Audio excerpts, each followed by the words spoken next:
You're watching Reality Check. Since COVID hit Indian shores in late March, the virus has been on the rampage in India, with currently over 3 million or 30 lakh plus cases, touching almost every corner of every state, sparing no one, from the high and mighty to ordinary Indians.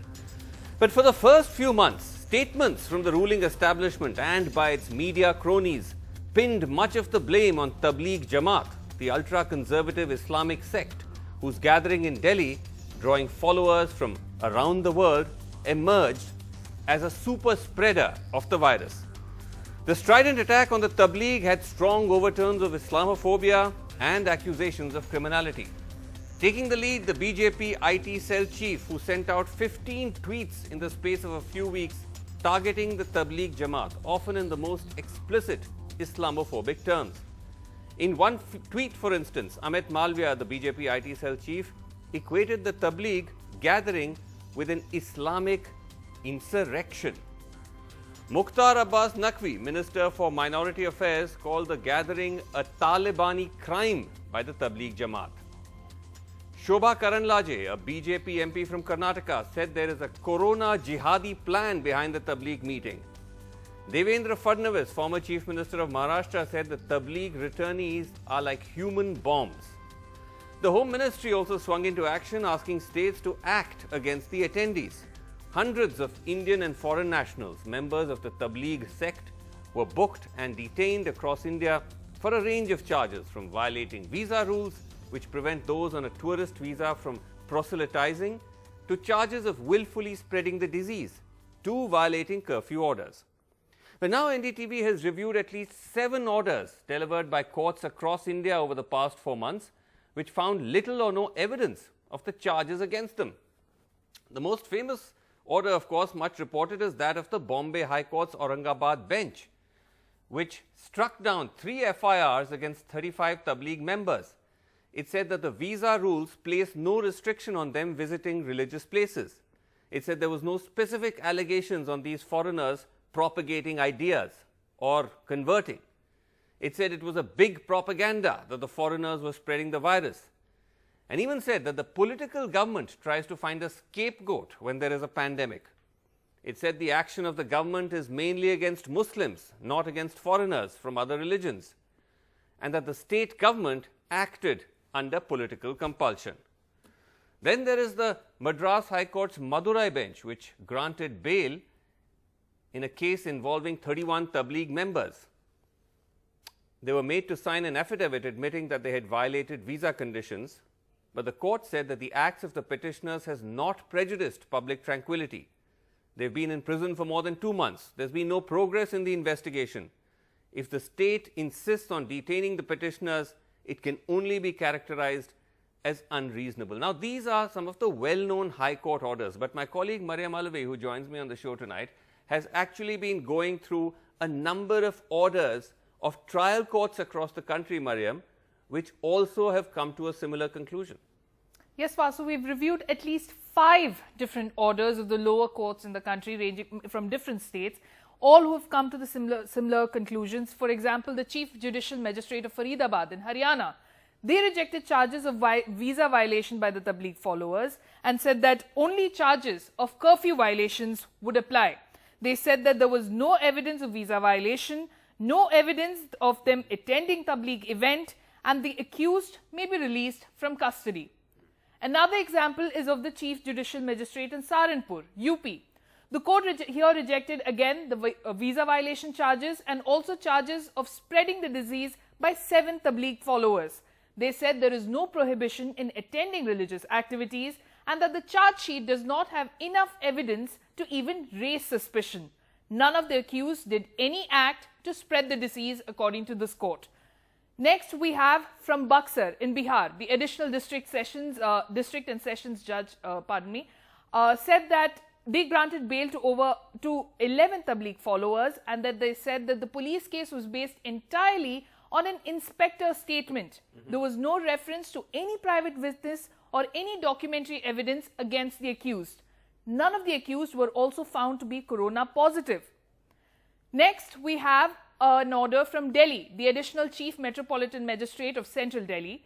Here, the court refused to take cognizance of any of the charges levelled against the Tabligh followers.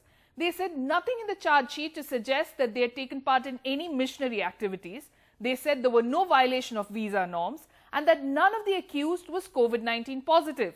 They said they cannot be held responsible of malignantly spreading the disease. Again from Delhi, we have the Chief Metropolitan Magistrate in Saket, which dropped the charges against Tabligh followers of violating visa and pandemic norms. They said there was no evidence that the accused even attended the Tabligh event.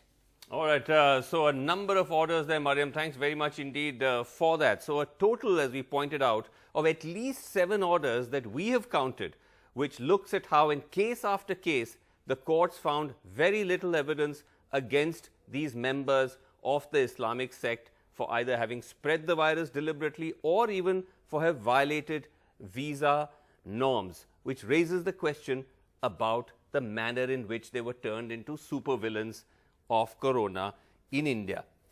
All right, joining me tonight, we're going to go to panel. Let's start off. We have with us Geeta Bhatt, a political analyst, someone who supports the BJP. We have A.K. Jain with us, former DGP of Uttar Pradesh, is also joining us on the show. As we get you more and more voices, we'll keep telling you as we go to the panel. Right, let me just start off with you, Geeta Bhatt. Now, Geeta Bhatt, given the kind of rhetoric that was whipped up against the Tabligh Jamaat, leaders of the BJP, in fact, calling them Corona Jihad, human bombs, now when you see that in terms of actual real evidence, there was nothing to bolster these very, very problematic claims, should the BJP, the government, the ruling establishment, that entire ecosystem, should they say they're sorry, should they express regret, should they have any second thoughts on how this was all whipped up? Well, Vasuji, I think you will agree to the point that when in the month of March, when there were notifications and orders from the Delhi government, one on 13th of March and the other on 20th, if I'm not wrong, then in both of them, it was very categorically, citing the Epidemic Act, was said in one order that not more than 200 people can be together, and in the other not more than 50 people can be together before the lockdown was announced. Now, we very well know that in the last week of March, in the, the international headquarters of Tablighi, which is in New Delhi, there we all saw that more than 2,000 people, there were video documentation of that, in cramped up conditions were staying there. And also the head, Maulana Saad, of the particular movement, there were video documentations which very categorically showed that he was instigating people not to leave the place and mocking the medical staff and the nurses and saying that mosque is the best place to die. So there is a lot of documentation which when you go on saying all this, the fact is, Geeta ji, I'm afraid that all this is exactly the problem, because on the basis of this, all kinds of statements were made. Some of them, I must say, very, very Islamophobic and bigoted, saying that they are Corona jihadis, saying that this is a Talibani crime, they're like human bombs. Now I'm actually, we went through court order after court order, which is saying that these charges are all false. So how can one go on repeating that? Isn't it time to basically take a more contrite tone and say, look, we made a mistake. We were wrongly labeling these people. Well, Vasuji, you see, it totally depends on, what the case the police had, the FIR that was filed by them, and what is the evidence that they have produced in the court. However, that is the evidence that we read out. Yeah. So I'll tell you, because you asked the question. You asked the question. Let me answer that question. I'll tell you what the charges were. Let me complete. I'll tell you what the charges were. You asked the question. I'm answering your question because we have an answer to that, because we have studied 7 court orders in great detail, and the charges were that they violated the visa rules, that they were propagating the religion while they were on a tourist visa. The charges were that they were deliberately spreading the virus, and so on and so forth. Now, these are the charges which the courts have said are baseless, that there is nothing to suggest that is the case. In fact, the court is saying, and this is very serious, Geeta ji, and you will agree with me, that basically the court is saying that it's a political government which was trying to find a scapegoat when there's a pandemic. and it was acting under political compulsion. This is the court. Well, yes, I'm not yes, saying it. Yes, Vasuji, and we can see on the social media there are many people who, at least for Ram Janmabhoomi, they were putting question marks on the court, but for this they have, they have come out and hailed the court. So it is, it's their personal choice of it. But yes, since it is the court decision, it needs to be respected. But at the same time, Yes. in Delhi, on 20th of August, there has been in the Delhi court, there are 34 Thai nationals who have been released after they had given a mercy plea and accepted that they But had that's- violated some rule. that's They have a- paid a fine for it. And No, but those that's who the whole refuse point. to do it, they are going to face a trial. That's the those whole- who refuse, they are going to face a trial. That's, It is no, not but so. I'm saying that's the whole point that they, so you were basically told that you can't leave the country, you sign a mercy petition and then you are leaving. If that is put to you as an offer, I mean, then No, anybody that would, is what the then court is. anybody would take it. Anyway, let me just So, I'll come back to you, Geeta-ji. That is what I'll the come judicial back to you. magistrate had asked them to do. So Okay, are we questioning the Geeta-ji, I'll decision come of the back to you. I'll come back to you. Jain Saab, the point is that, in fact, in some of the court orders, the court itself is saying that there could be pressure to go after these people, to book them for these charges. Do you believe that also in some instance the police forces would have come under pressure, given the manner in which the Home Ministry, the centre, was almost passing orders saying that you have to go after these people? These are the real villains of, the coronavirus. So do you think there would have been an element of pressure also acting on the police? No, I don't think initially there was any pressure. If there was pressure later on, I cannot comment on that. Initially, there was no pressure. You have seen the conditions in which thousands were staying in that Tablighi headquarter, and they were misbehaving with the nursing staff, they were misbehaving with the police, they were not listening to the authorities. So naturally, there will be resentment because everybody in the country was scared. We didn't know that the corona cases will run into millions by August end. At that time, people thought that there will be hardly a few thousand cases, and most of these cases will be by these Tablighi Jamaatis. I know in UP, they were found in several madrasas, they were found in several mosques, and their identity was concealed. And they were all detected corona positive. And the people who were serving them food, who were attending to them, they were also declared corona positive. In Lucknow, there were hundreds of cases related to Tablighi Jamaatis who were declared corona positive. So naturally, there will but be to be resentment. declared corona positive, let me understand this. To be declared corona positive is not a crime, right? We've now reached something like 3 million cases of corona. The allegation was that there was an element of criminality, that you're deliberately spreading the virus or that you're violating visa rules by proselytizing while you're here. That, as we've just cited in court after court, is not the case. In fact, many courts have actually said that many of those who've been arrested and accused do not even have the virus. They tested negative. So where is the question of actually propagating the virus? I think the point here, both for Geeta-ji and Mr. Jain, is that the selective targeting of one group. You can definitely argue that this group, should they have met in this manner, should they have cooperated more, that is a valid argument. But if you consider the number of gatherings that were taking place across the country, religious gatherings, we can even play you videos of them, and they've still been going on. We had a inauguration of the mandir in the middle of the pandemic. Very sad to say, some of those who attended have tested positive. They were without masks. The Prime Minister himself was there. So that selective targeting is the question. If you want to go after any individual or a group, please do so by all means, but you can't just demonize and villainize one group, Jain Saab. That's the issue. Yeah, I agree with you. Till now, I have served in UP for 37 years. Yes. Tablighis are carrying on with their Jamaats all over UP in huge numbers, in lakhs and lakhs. But there has never been any resentment. There has never been any conflict with the police or the administration. Right. You see, there were more than 1,000, I think, Sikh followers at Nanded Gurudwara. Nothing was said against them because they cooperated. They offered themselves for corona test and they said, "Ki we are stuck up here due to lockdown and kindly take us back to Punjab."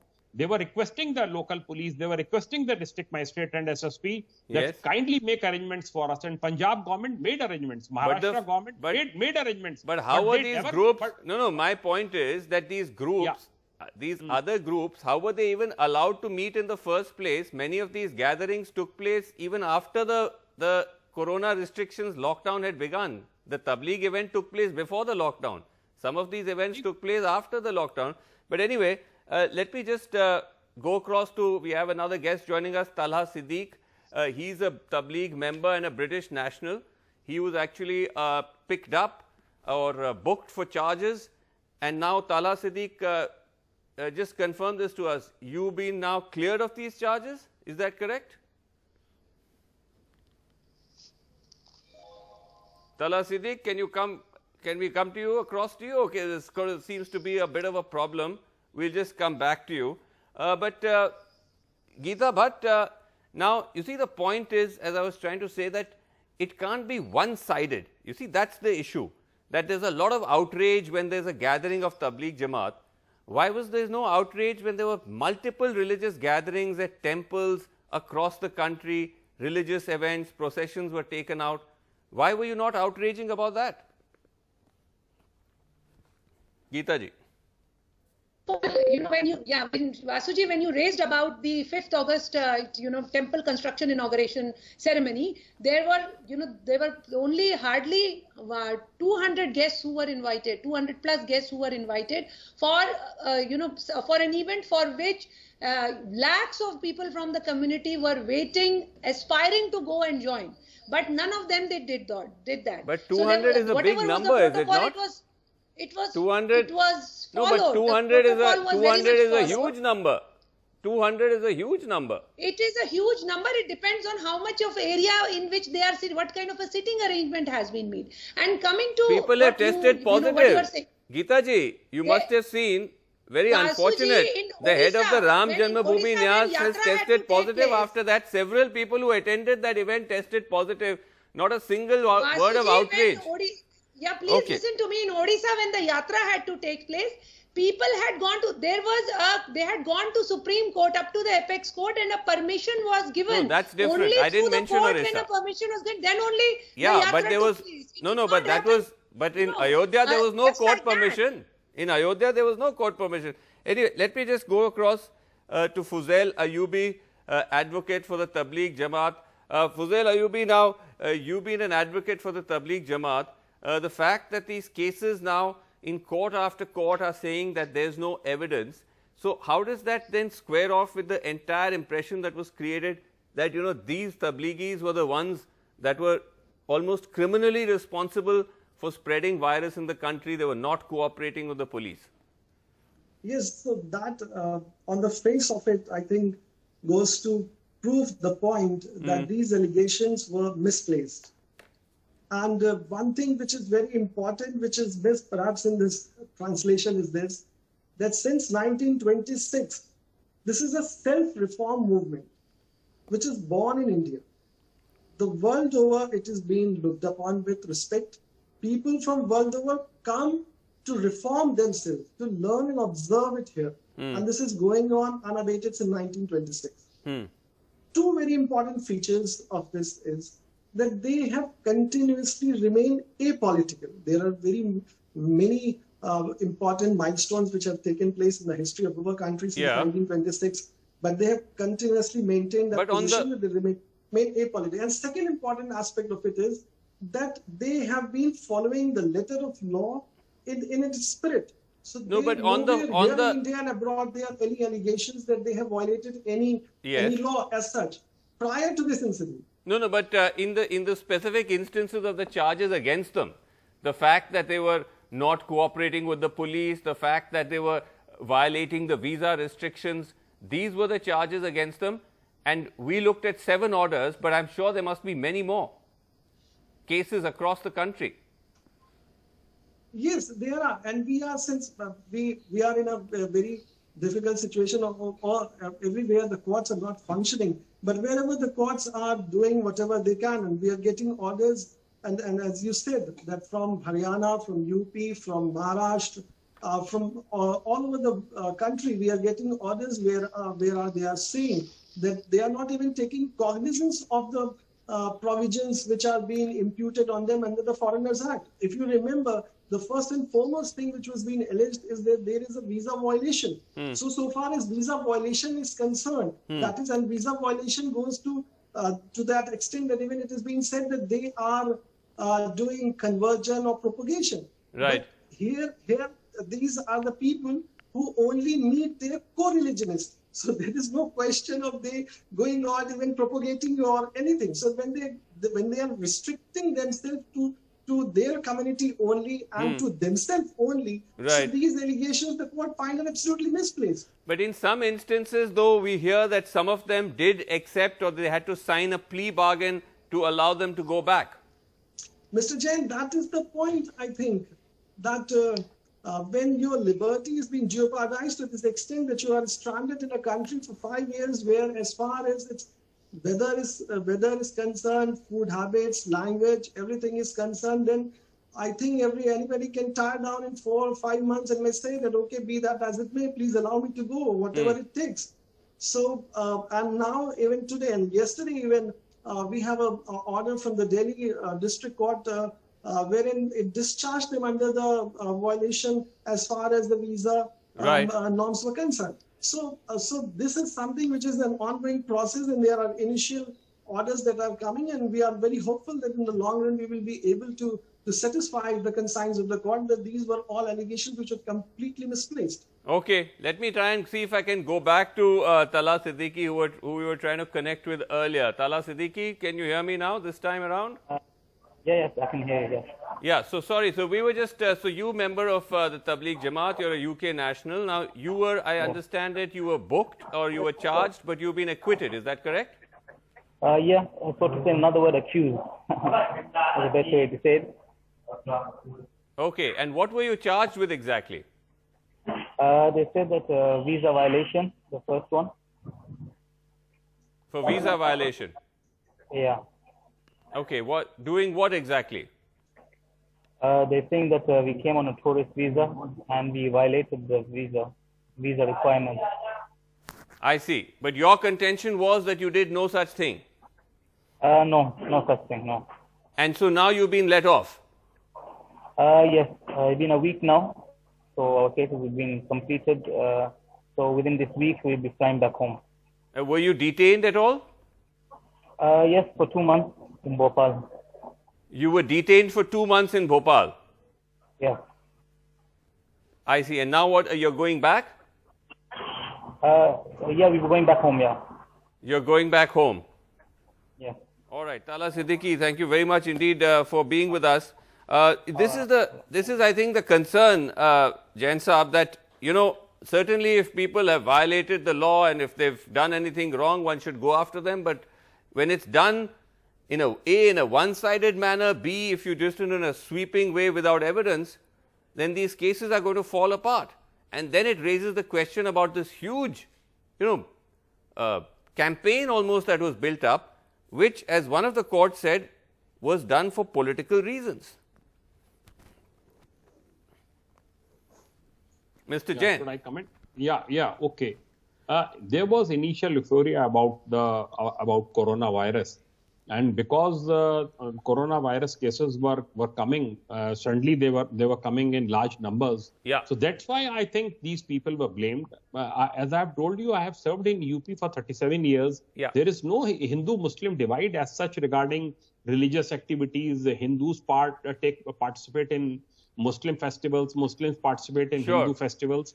This is a recent phenomena when there is a divide. Otherwise, communal, right? Yes, communal harmony is there,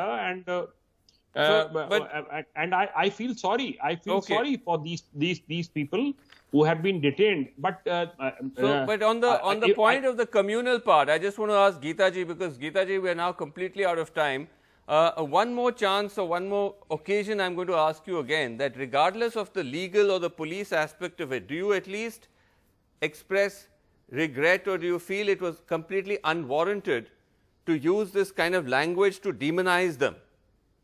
You know, saying corona jihadis, saying that they are like human bombs. Do you regret that language at least? All the more now with the benefit of so much evidence.